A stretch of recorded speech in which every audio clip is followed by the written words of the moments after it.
peace be upon him in Mecca. Zamzam water, the story of digging Zamzam well, the construction of the Kaaba. As commanded by God, Ibrahim, peace be upon him, journeyed from Sham, Greater Syria, to Mecca, along with his wife, Hajar, Allah be pleased with her, and their infant son, Ismail, peace be upon him. There, under a large tree at the highest point in the mosque, Ibrahim, peace be upon him, left them on the sacred spot of Zamzam with a water skin and a bag containing dates as their only provisions. Ibrahim, peace be upon him, returned to Sham, trusting in the divine plan. During that time, Mecca was a desolate, uncultivable land with black mountains, barren valleys, and an uninhabited town devoid of any residents. Hajar, Allah be pleased with her, followed Ibrahim, peace be upon him, trying to understand why they were to be left in this desolate place.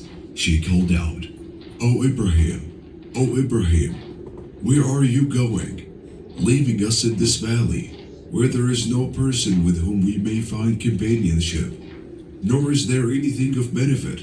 She persisted in her questioning, following him until they reached Qada, repeatedly asking, "O Ibrahim, to whom are you leaving us?" She repeated that to him many times, but Ibrahim, peace be upon him, did not turn back to respond.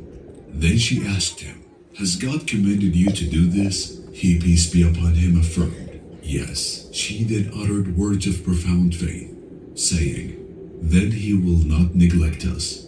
With this unwavering trust in God's plan, she turned back, while Ibrahim, peace be upon him, continued his journey. Having reached the mountain pass where they could not see him, Ibrahim, peace be upon him, faced Kaaba, raised his both hands in supplication, and prayed as recorded in the Quran. إني أسكنت من ذريتي بواد غير ذي زرع عند بيتك المحرم ربنا ليقيموا الصلاة فاجعل أفئدة من الناس تهوي إليهم وارزقهم من الثمرات لعلهم يشكرون.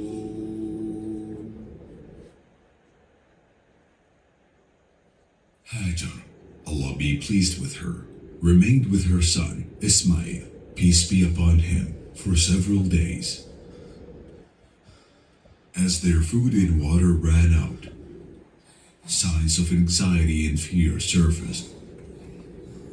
Confronted by the imminent challenge of survival, Hajar, Allah be pleased with her, hurried to a nearby valley, framed by two mountains, Safa and Marwa.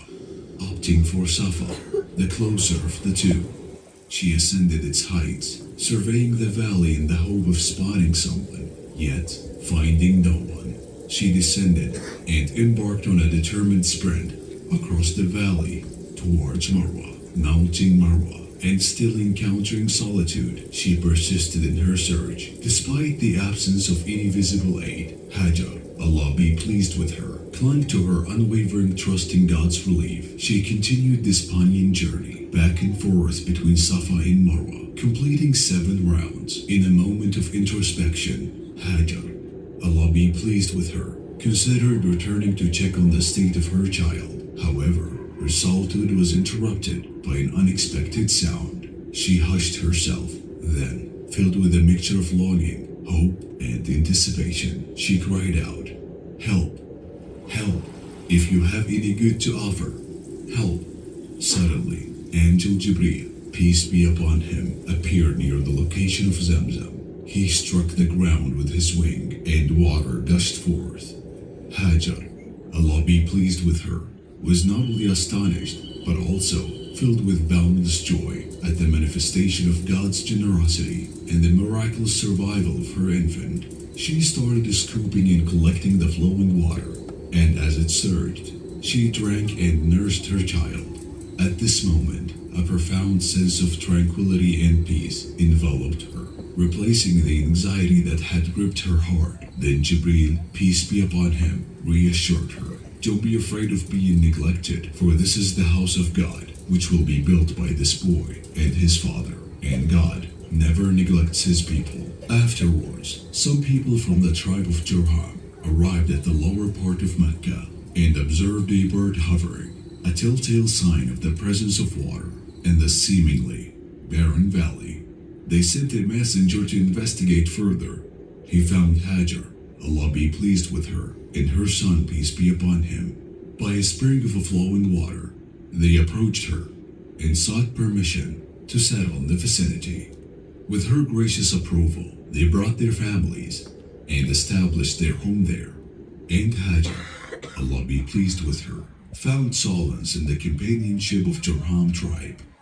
From this point on, the story of Mecca's habitation began. Ismail, peace be upon him, grew up in this blessed land and eventually married into the tribe, marking the auspicious beginning of his descendants. From his lineage emerged the Arab tribes. Among them are Quraysh and Banu Hashim, culminating in the birth of a Prophet Muhammad, peace be upon him. This is Mecca al-Mukarramah, a safe sanctuary where, until our present day, the fruits of all kinds are brought, and its people are provided with blessings by the grace of God, and then by the supplication of our father, Ibrahim, peace be upon him, the steadfast follower of the pure monotheistic faith, and the bearer of the banner of Tawheed, monotheism, and faith. The Quran says, and mention, وَإِذْ جَعَلْنَا الْبَيْتَ مَثَابَةً لِلنَّاسِ وَأَمْنًا وَاتَّخِذُوا مِن مَّقَامِ إِبْرَاهِيمَ مُصَلًّى وَعَهِدْنَا إِلَى إِبْرَاهِيمَ وَإِسْمَاعِيلَ أَن طَهِّرَا بَيْتِيَ لِلطَّائِفِينَ والعاكفين